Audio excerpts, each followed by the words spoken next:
what is controlling us? What is our belief systems? Because we can talk about all of the manifestations of our lifestyles and our choices, but what's underneath that? Values and beliefs. And if we're not really understanding that, we can't necessarily, there's no techno solution that's going to save us from our belief systems.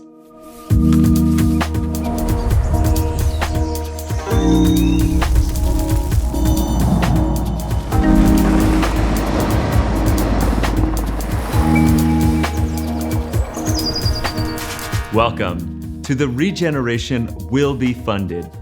My name is Matthew Monahan, and in this series, we're exploring the intersections of regenerative finance, technology, and our living planet.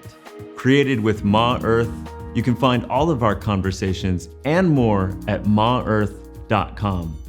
Thanks for joining us.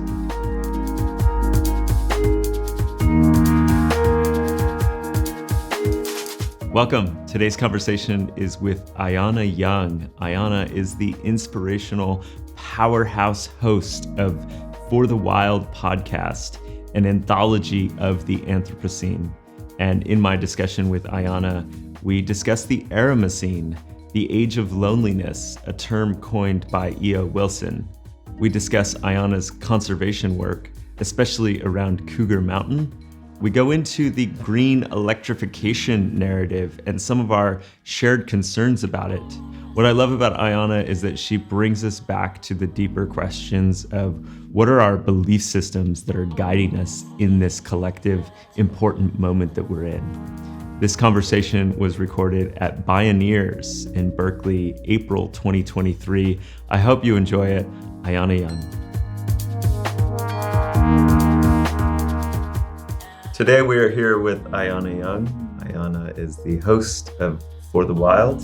She is one of my personal podcast heroes. Thank you so much for doing this, Ayana. Wow, that means a lot. Thank you. I'm excited to be here and explore together. We're in a really interesting time. Complex. Indeed, and you and I are just here at Pioneers. We just saw a morning session with the incredible Joanna Macy. How do you feel? Whew, gosh, it's really emotional for me. My history with Joanna goes back about a decade. And as I was awakening to the realities of this time, she was an elder who was actually one of my first interviewees.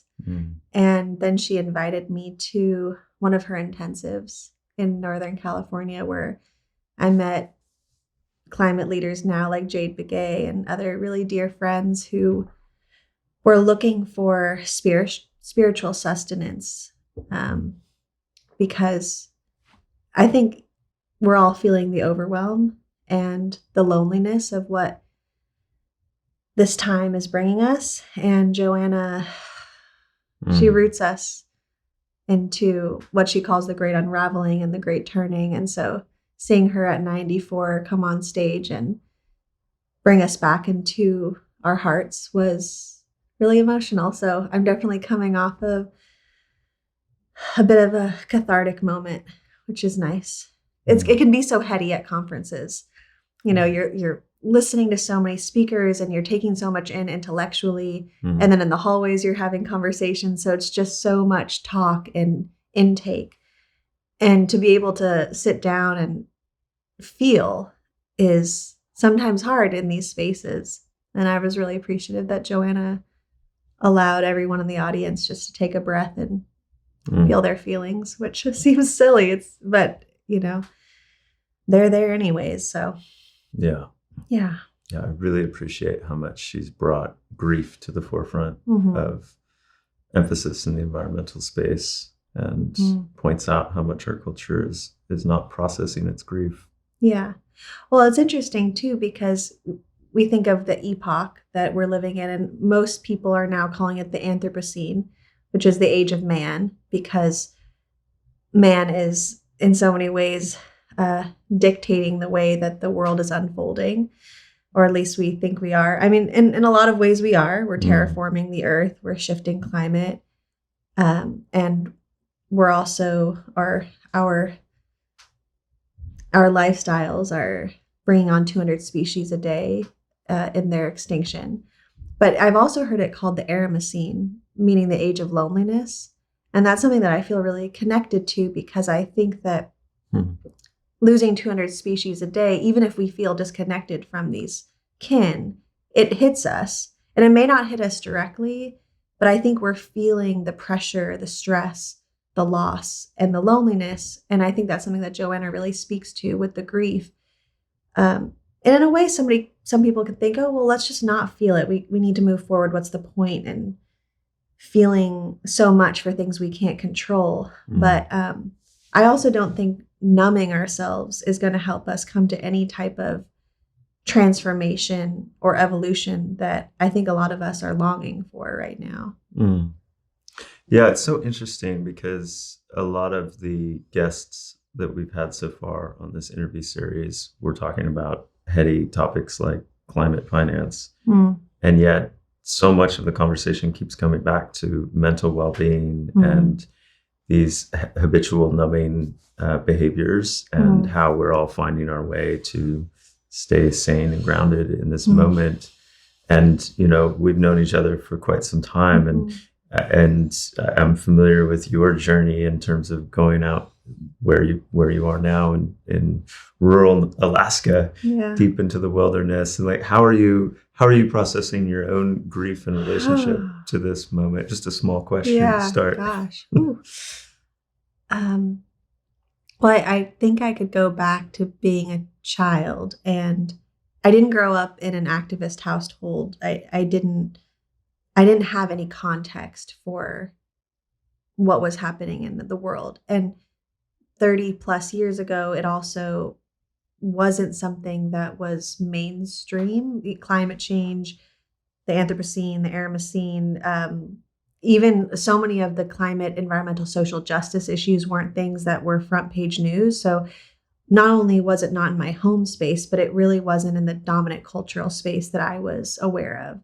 But I felt something as a child. I felt something isn't right here. I would drive around where I grew up in Orange County, California, and it was so much suburban sprawl, but I didn't have the word for suburban sprawl. I didn't have the understanding that the wetlands were being turned into first oil refineries and then moving into being filled in for track houses. But I would look at these spaces and I think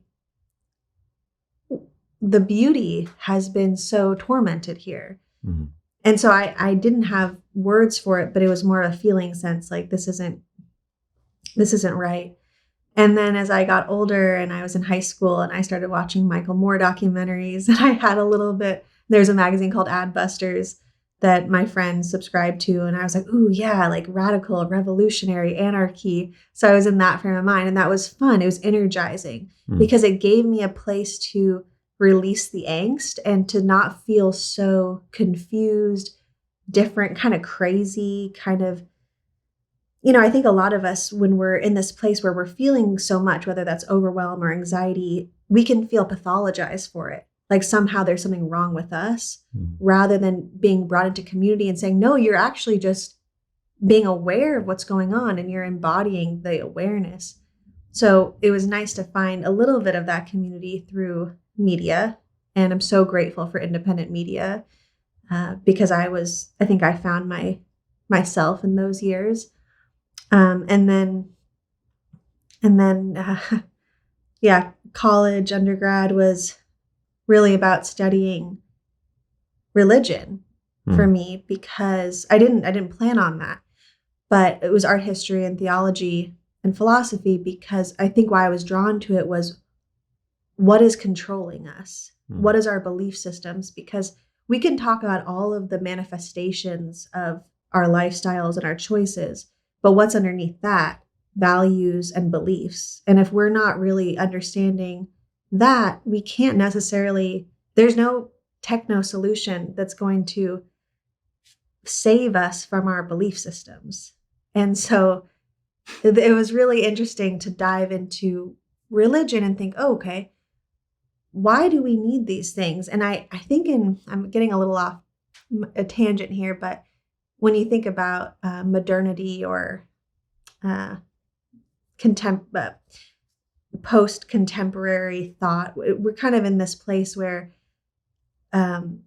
there's no God anymore for a lot of us. Right. Like capitalism has kind of replaced religion, which we could get into a whole conversation on dominant religions and all of the troubles with that, which we're not going to get into, or we could.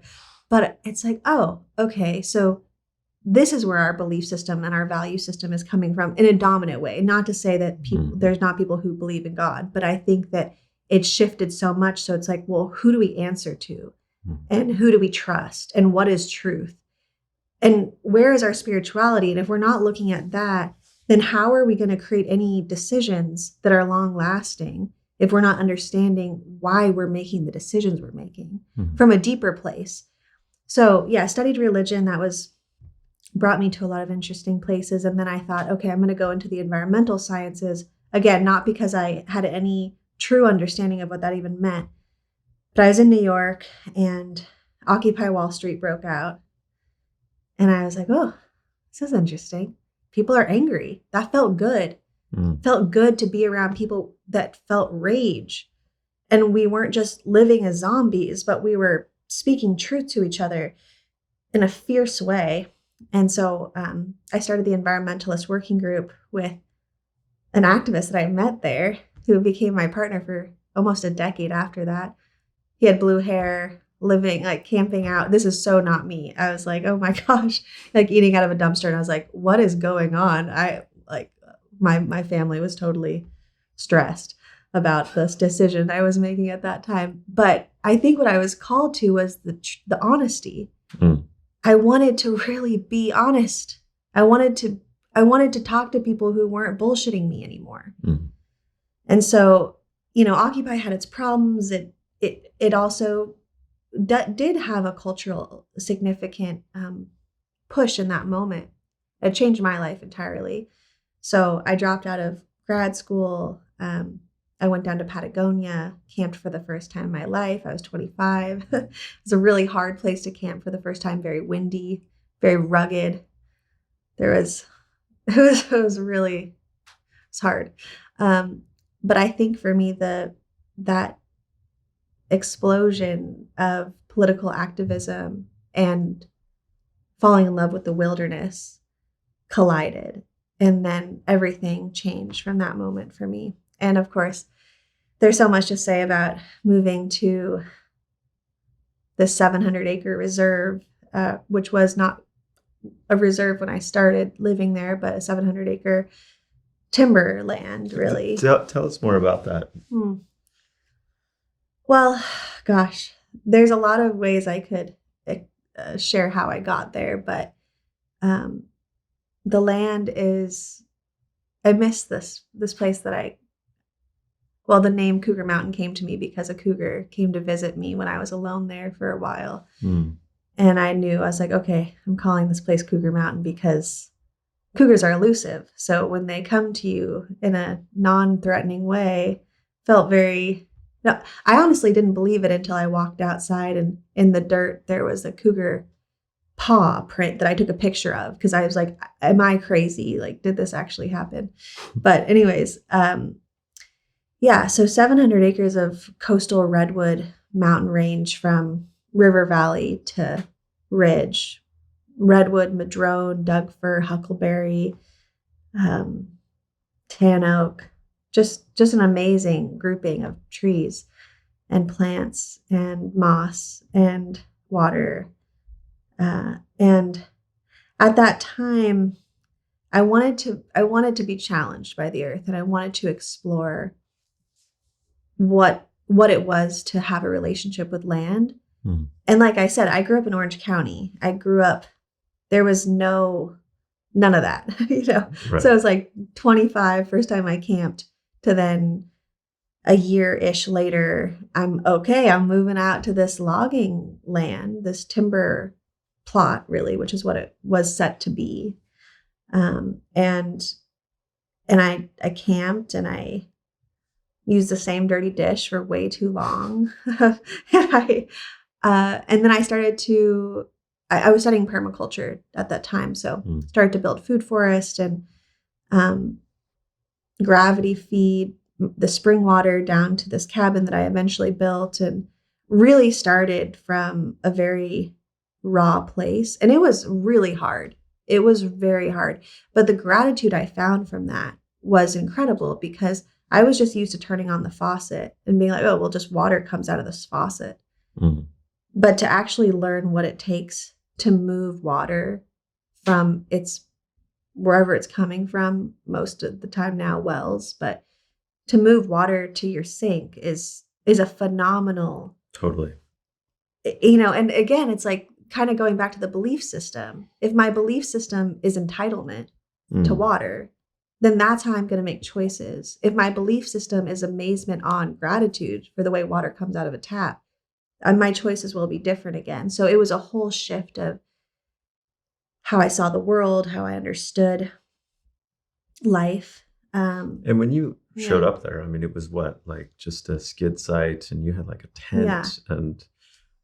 Oh my gosh. I couldn't do it. I don't know if I couldn't do it again, but like I wouldn't probably choose to do that again in that way. Or maybe I would at that time. But at this point in my life, I'm like, holy moly. Now, I won't say that my life is so convenient now either. But I actually have a house, like, and there is a sink and there's a bathtub. And this is the first time I've had an indoor kitchen in a decade, which when I was living in California, it was an outdoor kitchen setup. I cooked mainly with fire, which I still do now because it tastes better. It really does. It's just, hands down. But now in Alaska, it's different. I'm a little more set up, but I do live across a tidal bay. And so I have to, anything I need from town, I carry on my back. I canoe, I sled. I don't like using the wheelbarrow because it gets stuck in the mud, but that's an option. And what for me it is, I'm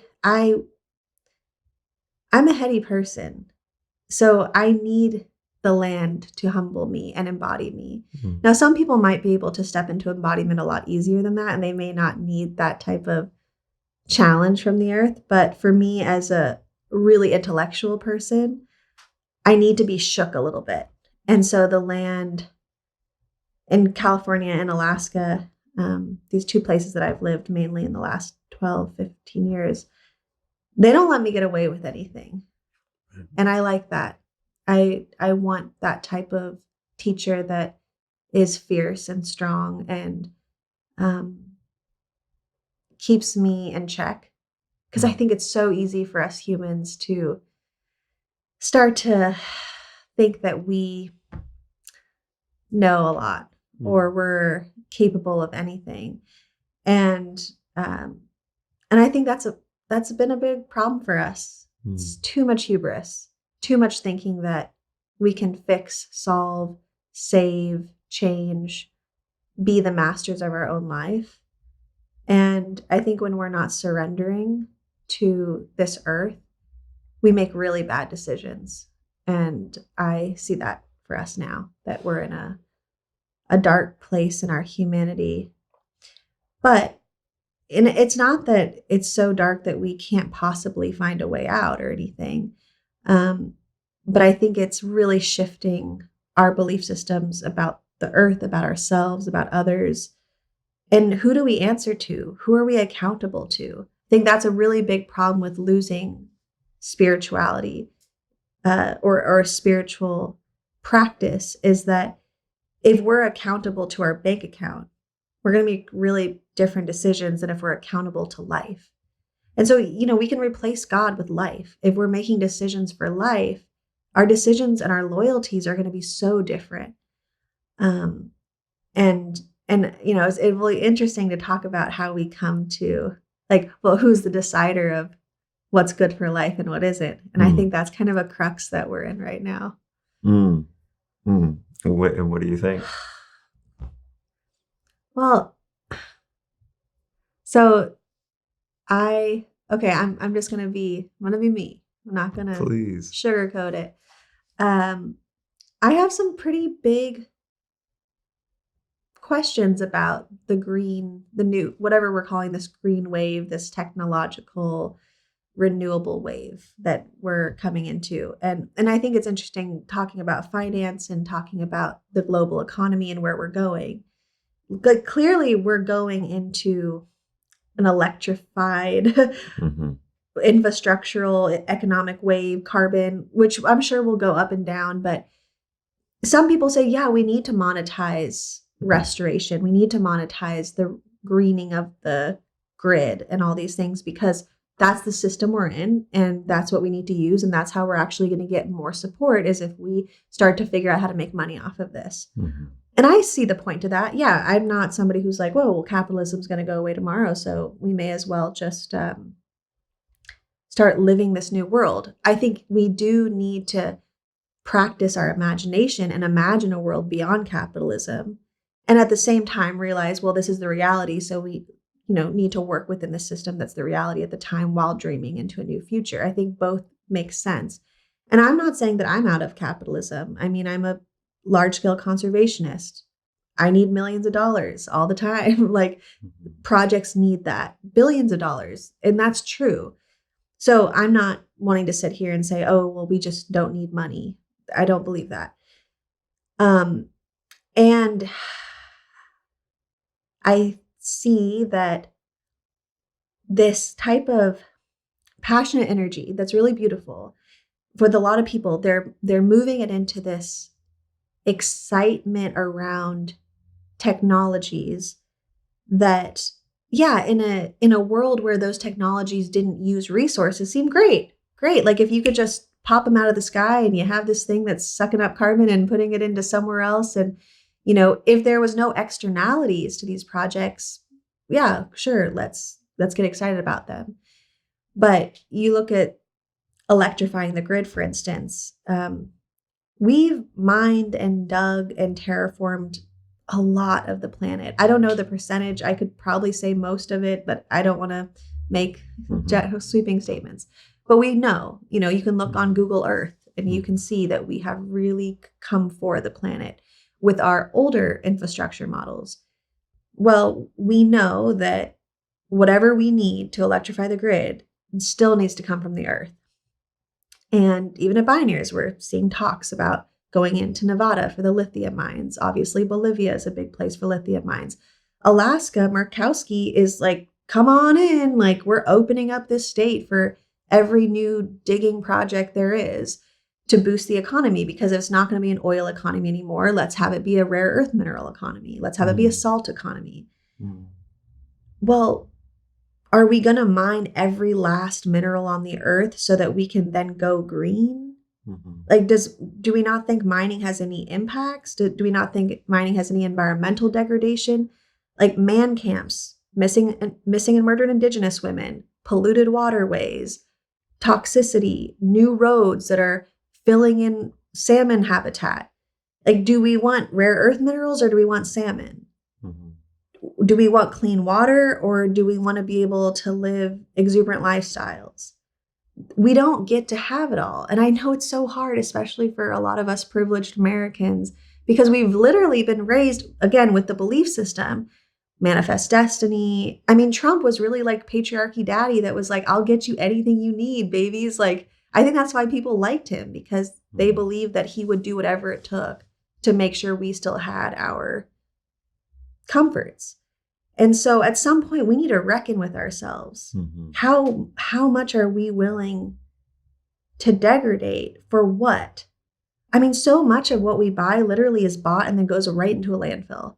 Like, I don't even think we're enjoying these things for very long. Or how many, trips are people taking where they're not even present?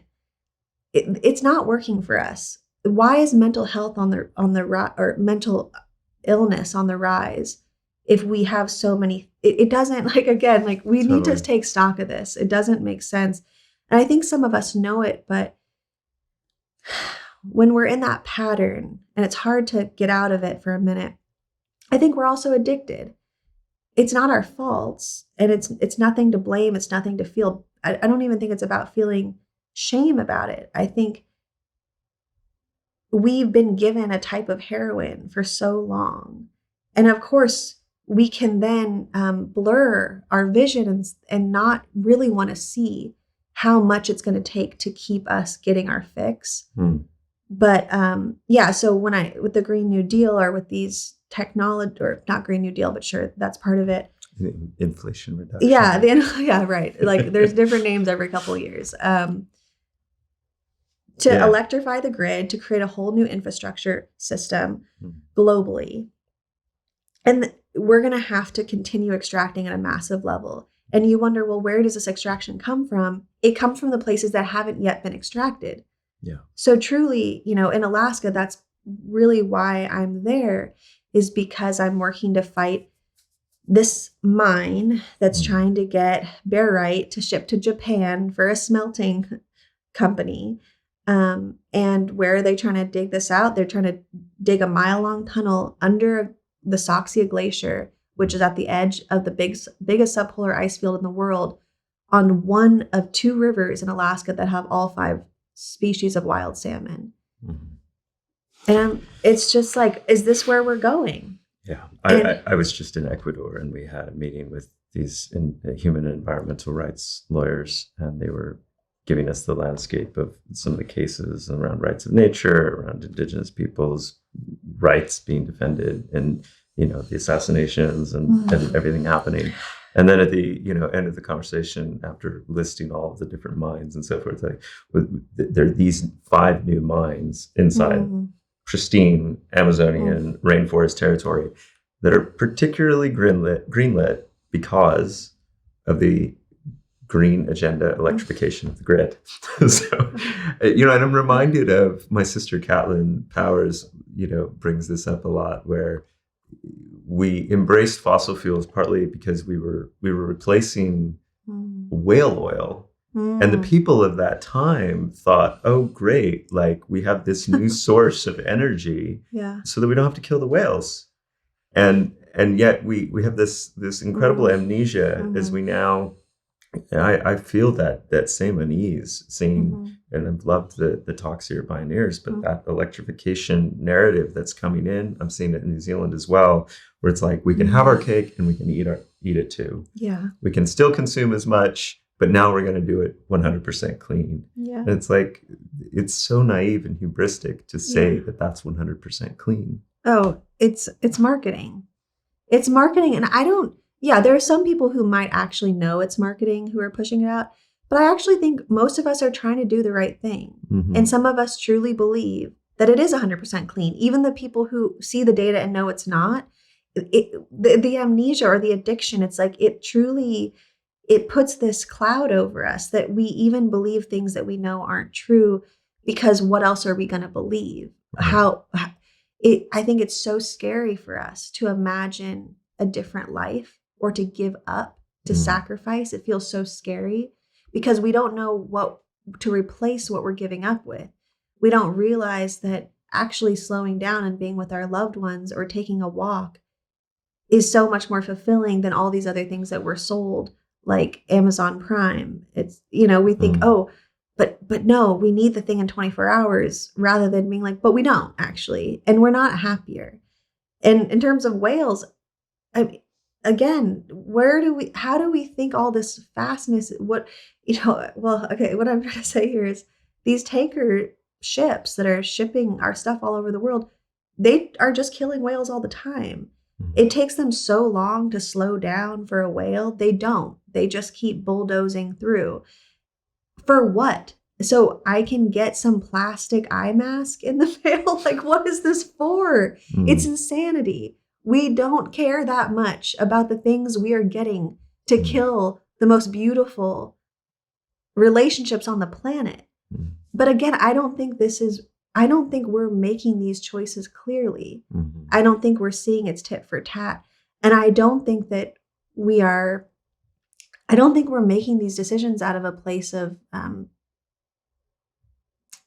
sinisterism, or I don't think that's not a word, but I don't think so I don't otherize people. I'm not like, you're bad, right, I'm good. Look, I live in the woods and you don't, so therefore I'm winning. No, I'm just as complicit. I'm implicated in every species that is being threatened by every mine that's being built, because I still live a very modern, highly extractive lifestyle. So again, when we're talking about these things, it's not about making somebody bad and somebody good. Because and it's not even, there's that, corporations bad, people good. Mm-hmm. Gosh, we got to get out of that. I'm tired of it. We're not getting anywhere. This isn't actually, John Powell's speaking right now, or it was, and he runs the Othering and Belonging Institute at UC Berkeley. Mm-hmm. And I think that we can't keep otherizing if we want to get to a sense of belonging. And I think when we're in belonging, we feel so secure that we don't need to keep reaching outside of ourselves. And so, I don't know, the spiritual bankruptcy of this time, this feeling of not belonging, and not having traditions or rituals in our culture that keep us grounded. It's a really interesting crux we're in, but I think the electrification of the grid, I think a lot of the new technologies, I have compassion for the excitement people feel, and I understand why people are inventing it and why people are reaching for it. But if we put pencil to paper, we'll see this isn't the answer. The other thing too, when you look at projects, so much of it is about cash flow. And what is cash flow? Where is this money coming from? I don't want to sound silly and say, is money real? But I'm also wanting to ask, you look at projects like old growth logging in the Tongass National Forest. Over $1 billion in the U.S. citizens' taxpayers' dollars, we're going to subsidize the last remaining old growth forest to be logged. So many of these extraction projects aren't even profitable. We're having to pay to extract the resources. So why aren't we just paying people to not extract resources? The money game is weird. That's why I think building of this new infrastructure and where we're putting money and where we're not putting money, I'm like, y'all, we believe so strongly that we need to keep making more, but where is it coming from? And where is it going? And if somebody gets to decide to subsidize projects, why aren't we subsidizing conservation more? Why aren't we subsidizing things that we know are actually beneficial for life itself? And I'll end on this little meme that I saw on the internet the other day, but and no shade to anybody doing carbon sequestering projects, but this video of how challenging it is and this new technology to sequester carbon, and all the resources it takes to build those machines, and then it zooms over to a tree. It's like, oh, well, okay, nature did it. It's called a forest. It's called the ocean. It sequesters carbon. So why are we chopping down all these forests to then build machines to sequester the carbon? Yeah. I think just to emphasize that point you made, like, we're all complicit. And I know you and I both feel highly complicit with our own lifestyles and our own footprint. And, like you said, there's no easy answers. It may be like, so the best thinking that I have available to me right now, we're looking at, the trade-offs of putting more solar panels in on the farm where we're at in New Zealand. And, we're just trying to be mindful of, like, okay, what is the fully loaded carbon cost and mineral cost for these panels? And then what is the rough lifetime expectancy that we can really think about and count on? And then how does that look versus the fossil fuel consumption for electricity? And, the different trade-offs of where we're sourcing our electricity, how resilient do we feel, and just, it's not that we're throwing the baby out with the bathwater and saying electrification is not good. Like, there's a lot of benefits to this electrification movement. But let's just be clear-eyed about the trade-offs that we're making and not sell ourselves a bill of goods to suggest that, those panels just magically came out of thin air and popped in, and now we can pat ourselves on the back and we're 100% renewable. And what you said about finance, like, to me, that's that challenge of our current institutions and governance structures to make sane decisions about resource allocation for environmental conservation and regeneration, degradation, et cetera, like speaks to me to the root questions of like, are our institutions up for the task in this moment that we're in? You know, like it feels to me like we're going to need a more whole scale set of new solutions to do a lot of the collective governance, community decision making, resource allocation. You know, we have to kind of really rejigger this finance system if we're going to get our way out of this mess, because it's not going to just be, you know, for-profit incentive for corporations to replace every electric, you know, every car with an electric car, every scooter with an electric scooter. Like that's where capitalism is taking us. You know, it fits neatly within the logic. I think they've done studies. I don't think there's enough minerals to do that to replace every single. No, and I don't want to just beat this horse, but it also gets to the justice lens, which is the developed countries, the richer countries are being sold the narrative also of like, well, hurry up and go get yours before the rest of the world goes and does the same thing. Because now you can get the minerals for cheaper and they're more readily available, and you can go set your population up in a more resilient way and use less fossil fuels and hit our Paris agreements and everything else. And oh, by the way, all the countries that don't have the resources to participate in that race, well, now they're just further left behind. So it's a new form of colonial, you know, I mean, and again, like I want to emphasize, I really do agree with you. I think the intentions are good for the most part. I don't think there's sinister behavior. And I don't think that the folks driving these narratives are not highly intelligent either. There's something about the psyche that just doesn't want to really deeply examine and accept the trade-offs and the shadow side of what we're really doing here. I agree with you. And when I think, okay, well, like we're like, oh my gosh, like this is intense. What do we do? And I go back to localizing, right?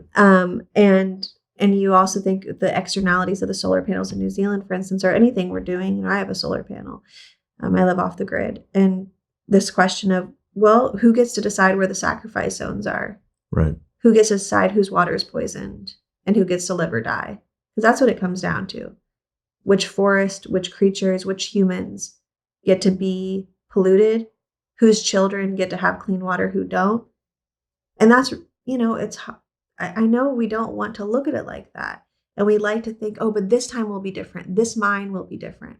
This extraction project, we have new technologies and we're not going to spill this time. That doesn't happen. It just doesn't. We're not perfect.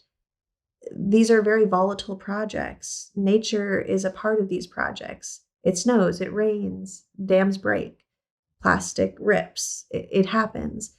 And we're not usually ready for disasters. So when they do happen, a lot of times there's not people that are just ready to start cleaning up right away. And so then the oil or the acid drainage, it continues on and on and on. And we've seen that so many times. So again, okay, like if we're going to decide that we're doing this, who gets to die and who gets to live and who gets to be sacrificed? And in so many ways, like it's not the wealthier, usually white communities that suffer as much. But also growing up in Southern California, you had the $1 million houses on the oil rig. So I'm like, I don't know anymore. Like, it's crazy. I mean, I remember going to this one person's house, you know, it's probably a multi-million-dollar house. It had that kind of fake Italian stucco vibe to it. And they're literally looking, like their view is the ocean and oil refineries. And they had like asthma. I'm like, oh, I wonder why you have asthma. I'm like, this is crazy. But we don't want to see it. Right. And so I go, okay, well, what do we do? What do we do? It's so big. These problems are so big.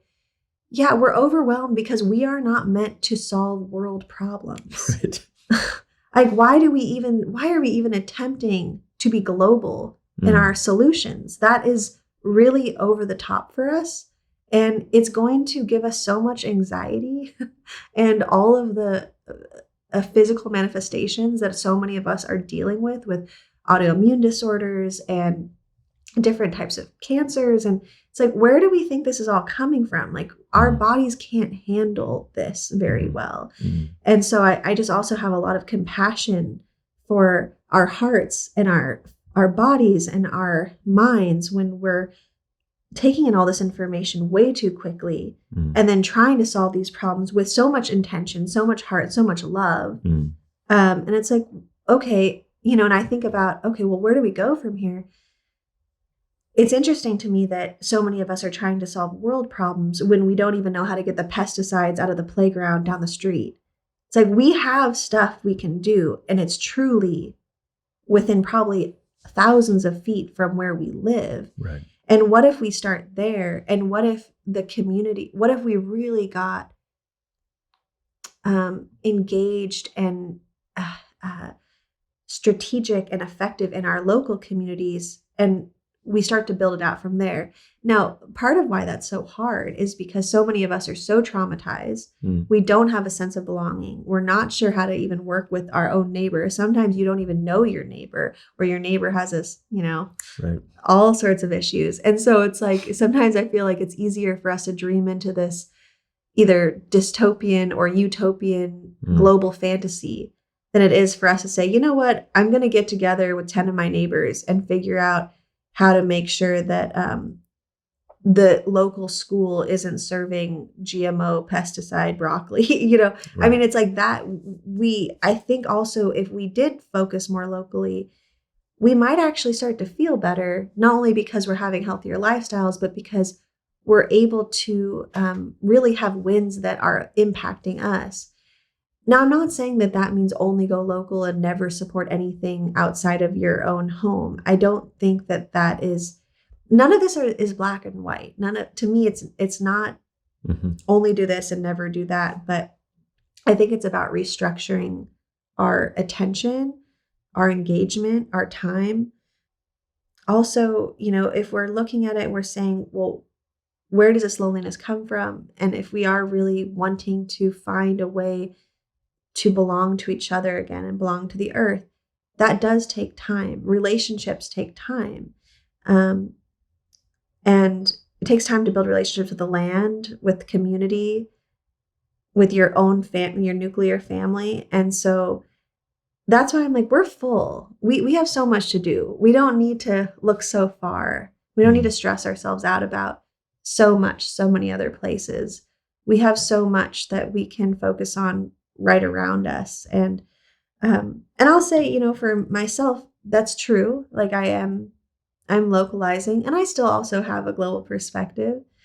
And so I think we can all be in a transitory period where we're not striving for perfection, but we're moving towards what I think ultimately will make us feel better. Yeah, I love that. And your global perspective is informed by what's coming up now in 10 years for the Wild podcast. Congratulations. Yeah. You've recorded hundreds of interviews. For many people watching this, I think, For the Wild and your work needs no introduction. I'm always amazed at whenever I walk into a room or talk to a friend in New Zealand and then have this kind of chance encounter with someone that's either listening to your podcast or talking about an episode that they saw on For the Wild, and like, oh, I know her. I know her.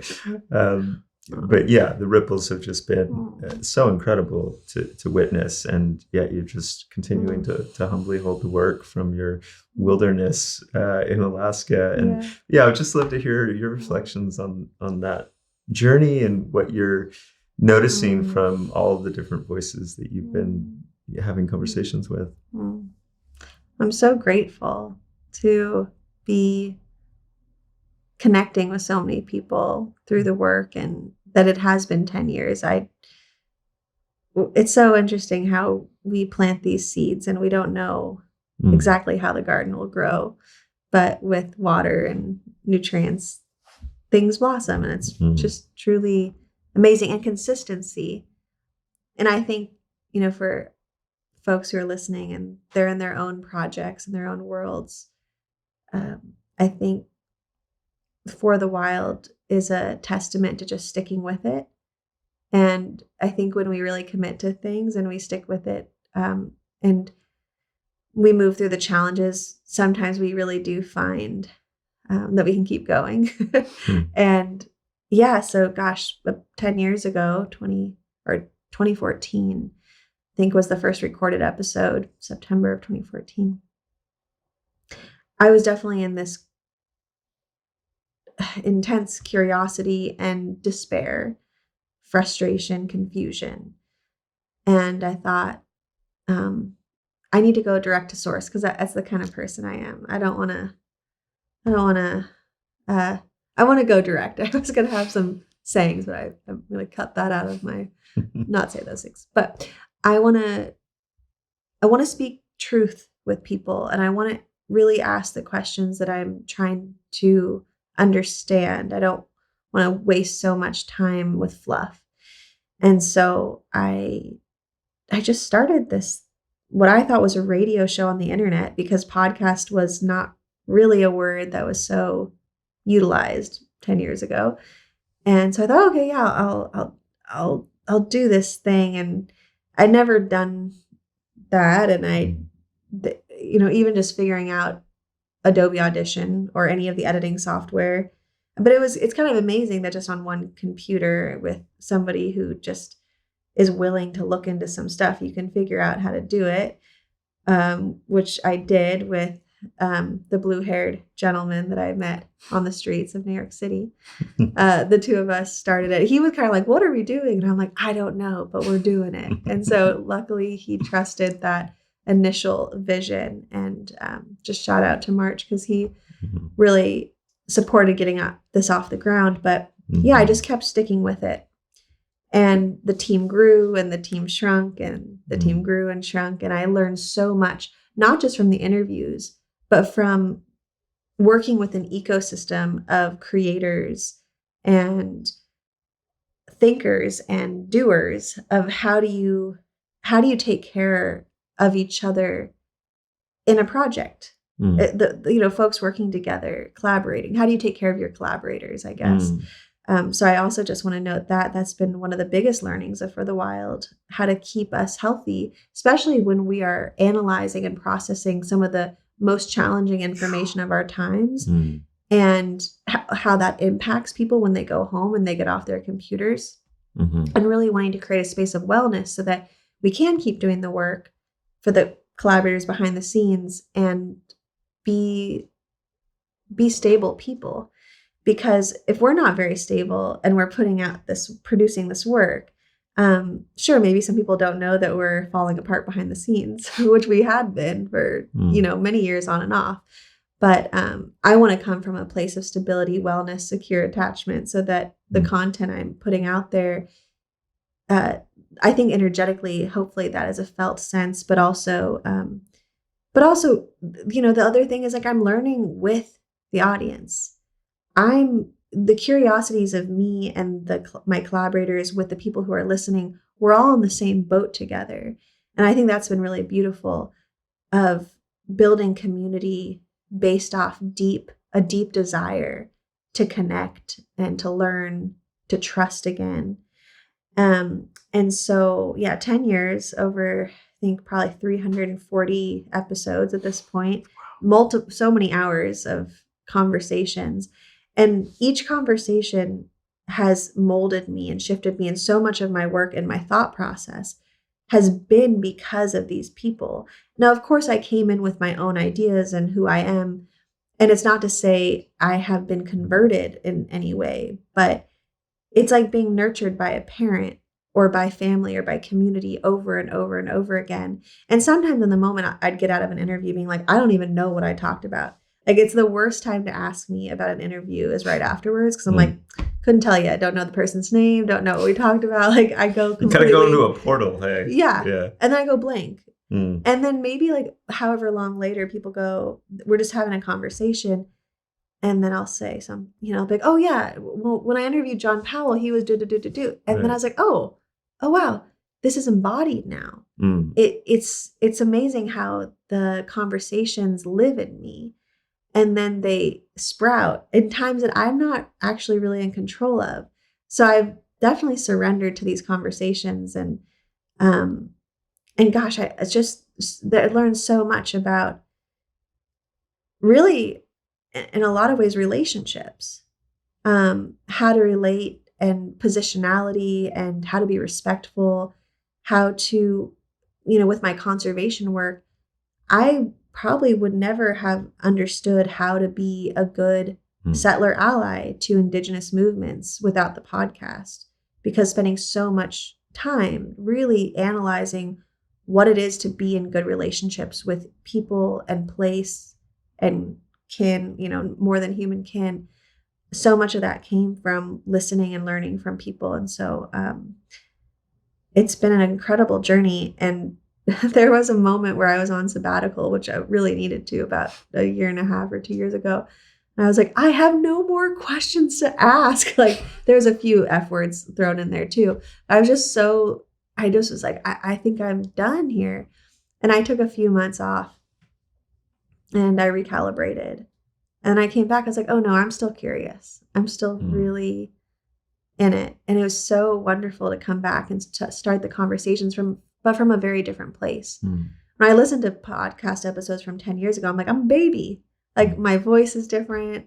The questions I'm asking are similar, but different. And so to ask questions from this place 10 years later, 9 years later, where I have all this time, not just in the conversations, but practicing what I've learned, so that I can come back to the questions and be like, oh yeah, like this theory of change, I've tried to embody it, and now I can ask deeper questions about what it means to, and in a way, my thought process has changed. I'd say in the beginning, I don't want to sound like, this is not about being a downer, but I think in the beginning I had more idealism around people's desire to really shift consciousness and our global leadership. I was like, oh my gosh, stuff is so bad. We're really going to have to change quick.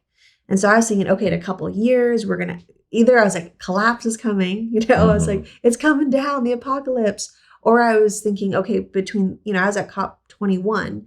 So I was like, oh, we're really going to make some different decisions, and people are going to move out to the country. We're all going to start growing food. I had all these visions of what was going to happen. And now 9 years later, I'm like, oh, pretty much none of that's happened. And it's been 9 years, which is a significant amount of time. It doesn't make me depressed or hopeless. And it also doesn't make me apathetic. It, to me, in a sense, I don't want to say it's relieving, but it's been a type of, it's actually been clarifying and focusing to be like, okay, cool. Most likely, we're not going to choose these maybe more life-giving paths for ourselves. So with that knowledge, where do I go from here in my own decision-making and my own lifestyle choices, individually and collectively? And so I think it's given me a different perspective on how do we move forward and not be so taken by that excitement around, oh, we're really going to do it. We're really going to do it differently. I take from that you're implying that we're going to be forced to change. I think in a lot of ways we will be. I don't think we will choose sacrifice. And a sacrifice is so sad, because it's actually such a beautiful word. It's really about, to me, sacredness, a deeper connection. It's not a negative, it's not a subtraction. It's actually, you're adding something. But I think in the dominant culture, sacrifice has come to mean something where we're losing out on, we're giving up, and we're making things harder for ourselves. So I don't think we're going to choose to let go.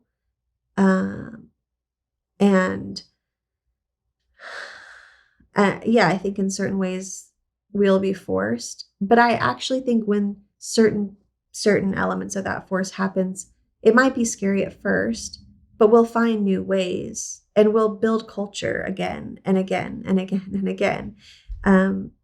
Limits and boundaries are beautiful. And I think for any of us who have studied psychology or done relationship work, we know that when we have boundaries, we're actually better in our relationships. So if we as humans had boundaries and limits, I think we'd be stabilized, and we may even be able to get to secure attachment. So yeah, my dreams for us as a collective are different. And a lot of it comes down to spiritual reconnection, because I think the crisis is a spiritual one.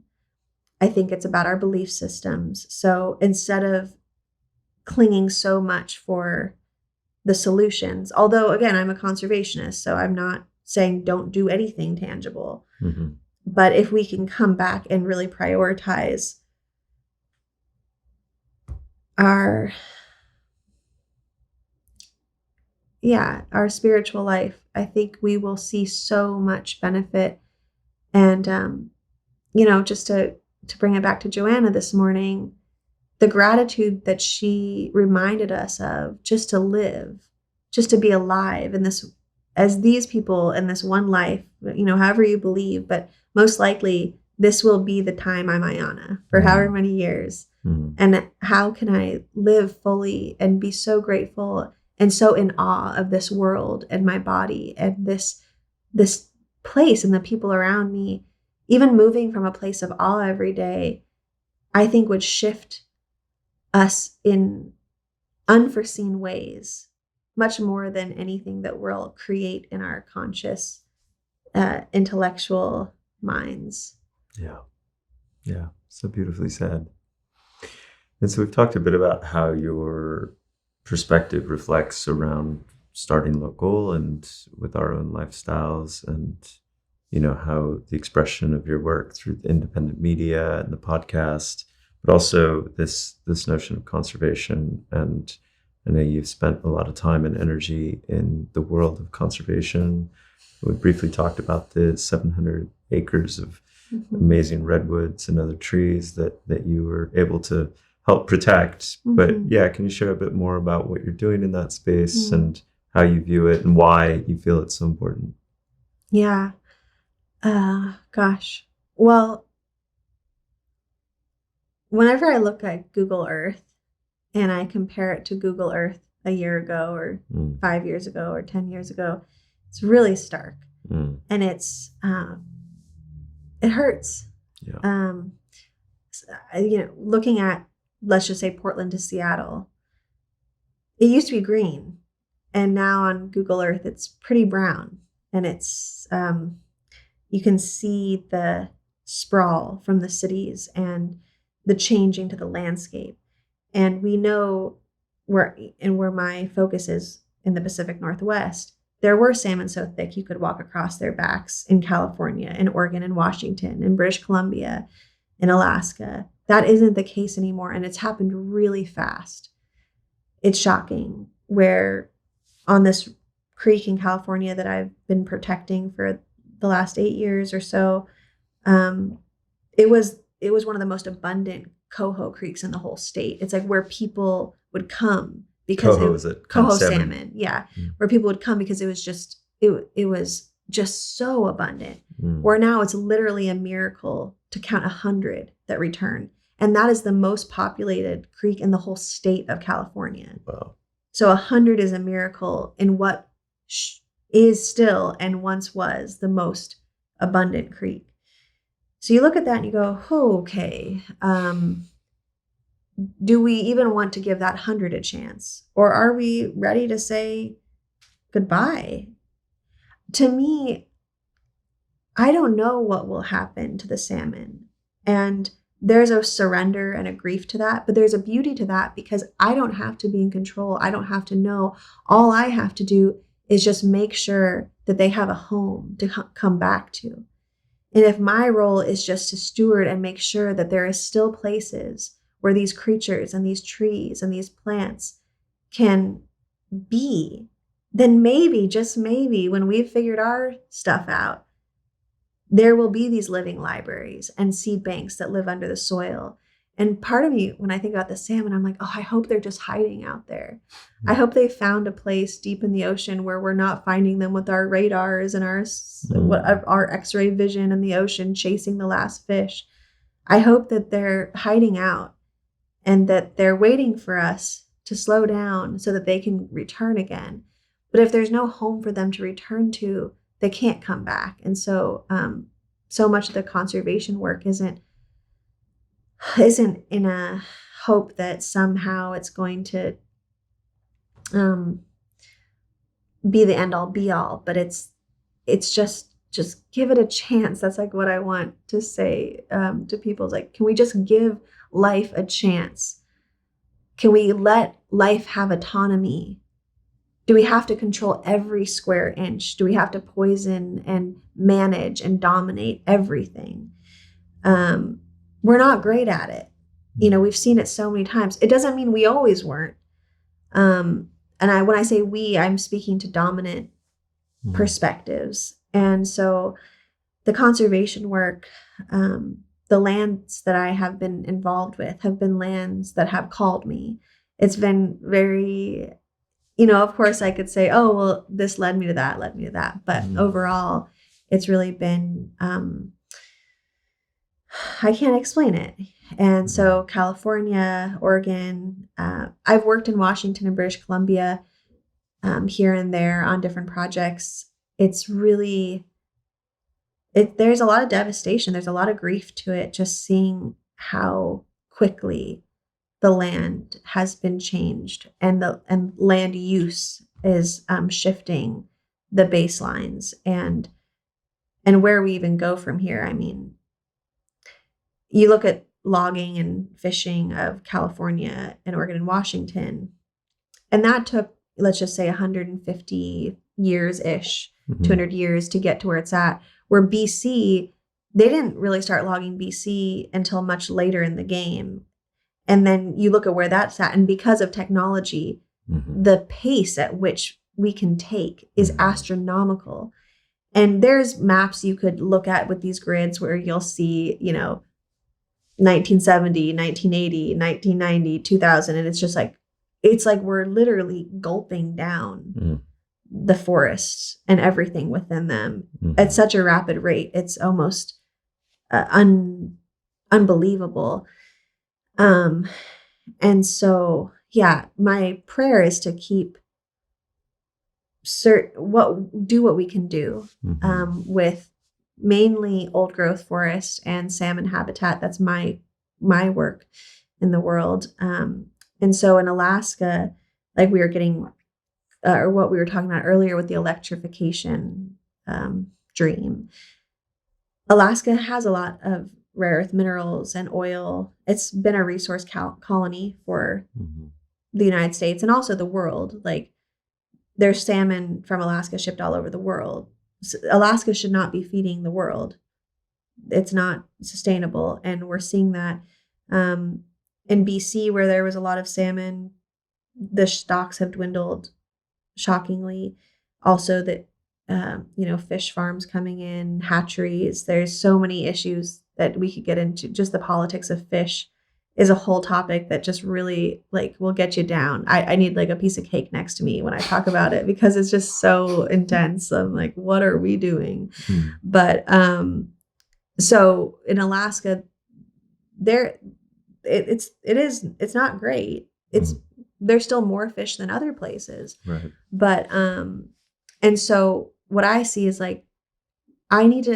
I'm being called to protect the last vestiges of wilderness. And we could get into a whole conversation of what is wild and what is wilderness, and was John Muir a good guy? And, no, not in all ways. And it's complex, and I have my thoughts about it. And just to say, when I say wild or wilderness, what I'm speaking to is more of a feeling sense. When you come to a place and you're in awe of the land, because it feels like it is living, or they're living their own lives still. And so, in Alaska, there is still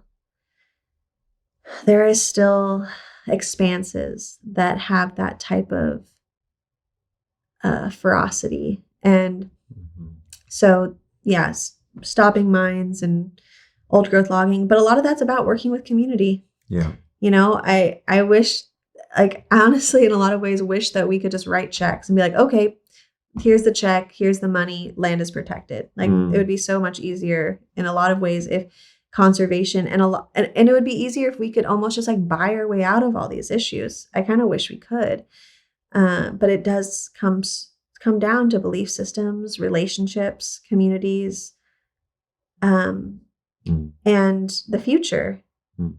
You know, if you're not going to make money off this, then what are you going to make money off of? If this isn't the economy, if it's not mining and logging, what is the economy? Is it ecotourism? Is it shipping? Is it manufacturing? I mean, it's a really interesting quandary to always have to find a way to extract from some form or another. So yeah, the conservation work, although of course is about protecting the land, you have to understand all the angles of why the land's threatened in the first place and what is a long-term vision for land protection in the future. And also just to say, conservation is only as good as a stable government and police authority and the community who lives there actually wanting to follow a legal document. So again, it's about belief system, because you look into other countries in the world that have national parks and it's written in law that places can't be extracted from, like Sumatra or Indonesia with the orangutans and all that's happening over there with the tropical rainforest being cut. Yeah, there's places like, oh, well, this is a protected area, but people aren't listening to that because of belief systems, scarcity. So again, conservation work, it's about the land, but it's so much about the people. And we have to take care of people to take care of the land. And I think there's a lot to say about dignity and respect. And how do we actually support people living dignified lives so that they, deep within themselves, protect the land around them, because they know that their dignity comes from protecting where they live. And I believe that we all actually really want that. And I think it's like scrubbing the cultural amnesia and supporting each other and being generous with each other so that we can give that space to be able to live respectful lives. I think it's really heartbreaking that so many of us have had to choose poisoning our water and our land and ourselves to have a fighting chance within capitalism. It's really part of the divide and conquer tactic. But I think there's ways through it. Well, I could listen to you all day, Ayana. And for those who are interested in that, go check out For the Wild podcast, forthewild.world. There's an incredible anthology of the Anthropocene of episodes and timeless interviews and conversations. I've learned so much from listening to you over these years. And I really just respect and admire the persistence of the work and all of the different expressions of the work and the love that you give to our earth and all of its people. Are there any final words or reflections that you'd like to close with? Well, again, I'm going to harken back to Joanna, one of my most beloved teachers. And I really want to, I want all of us listening and beyond to, have some deep and challenging conversations and existential quandaries. I think that's really important to dive into the nitty gritty and be moved and be changed and full of grief and rage and all the things, and very important, and the overwhelm, acknowledging that all, but coming through to find joy and love, that. We can't just live on shame. We can't do this work off that alone or just the darkness of it. And we also, on the flip side, can't do the work from a place of mania and passion either. So to me, maybe the middle way is joy and awe and gratitude. And so I know we've gone over some heavy things, and I'm sure a lot of your conversations have been really challenging and wrestling with these huge problems. But just wanting all of us to find those little places in our daily lives where we can relax into joy, and it doesn't have to be big or sparkly. It can just be simple tea, time. Little bits of comfort, I think, will go a long way for all of us. Ayana Young, thank you so much. Yeah, thank you. Woot woot. Woot woot. Woot woot. Woot woot. Okay, cool. So good. Cool. Yeah, it was fun. Ayana is just so eloquent. To check out the For the Wild podcast, go to forthewild.world. You can also donate or join the Patreon to show her and her team some love. Of course, this conversation and many more are hosted at maearth.com. Please like, share, subscribe, comment, give us feedback. We are a new interview series, so we'd love to hear from you. And you can also find me in the community Discord. All of those links and more at maearth.com. Thanks for tuning in, and I'll see you on the next one.